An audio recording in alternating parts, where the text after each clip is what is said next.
S prerezom traku sta župan mestne občine Krško in vršilec dolžnosti direktorja na Direkciji za infrastrukturo tudi uradno odprla prvi odsek obnovljene ceste Krških Žrtev, od mostu do pokopališča. Gre v principu za sanacijo uničene ceste, ki se je skozi 20 in več let uničevala zaradi različnih gradbišč.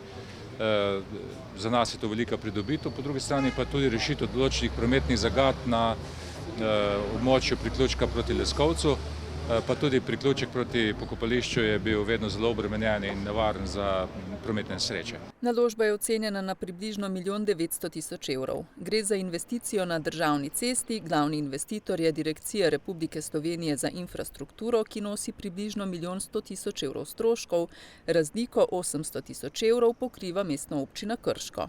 S tem je pravzaprav Krško pridobilo veliko, obenem smo pridobili obnovo ceste, praktično cesta, ki je bila uničena, je popolnoma rekonstruirana. Po drugi strani pa se je celoten promet, ki je sicer tranziten, preusmeril na novo obvoznico in pravzaprav na nek ne preveč siljiv način smo voznike prisilili, da so začeli uporabljati novo obvoznico v polni meri. S tem smo posodobili to cesto, izboljšali pretočnost, seveda je pa to prvi del.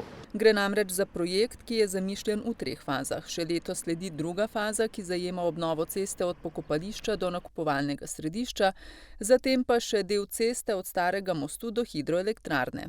Z obnovo naj bi zaključili konec naslednjega leta.